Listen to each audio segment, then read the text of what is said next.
પહેલાં જે અમે જૂની બિલ્ડિંગમાં ભણતા ત્યાં અમુક સમસ્યાઓ હતી, જેમ કે પ્લાસ્ટર ઉખડી જવું અને આ વિદ્યુત ઇલેક્ટ્રોનિક સિસ્ટમ જરીક નબળું હતું, એટલે વિદ્યુત પ્રવાહનો અવર જવર થતો હતો. પછી ક્લાસ જરીક આમ સ્વચ્છ નહોતા. અને બોર્ડ એક તો નાનું, સ્ટૂલમાં બેસતું રહેવાનું, 5 કલાક સતત સ્ટૂલમાં બેસવું. એટલે એ પછી આયા અમે નીચે બેસીને ભણતા. પહેલાં તો એક પાથરી લઈ કંઈક અને પછી એમાં બેસતા. ઉપરથી થોડુંક લીકેજ પણ હતું, જે પાણી હોય તો એટલા ભાગમાં અમે બેસી ન શકતા, એટલે ઘણી ખરી મુશ્કેલો હતી.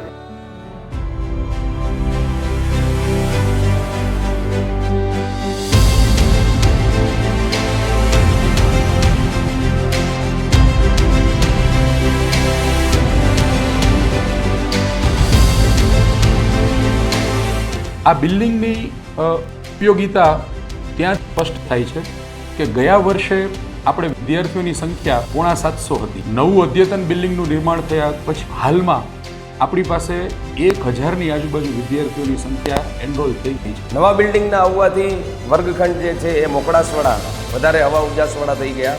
સાથે સાથે વિદ્યાર્થીઓને જાણે કે એક નવું ઘર મળ્યું હોય એવી લાગણીનો અનુભવ થયો. હરકુંવરબેન ધનજીભાઈ મહેતાના સ્મરણાર્થે દાતાશ્રીઓ થકી આ જે નવું ભવન બન્યું છે એ ઉપલક્ષમાં સમગ્ર શાળા પરિવાર વતી એમનો ખૂબ ખૂબ હૃદયપૂર્વક આભાર માનું છું.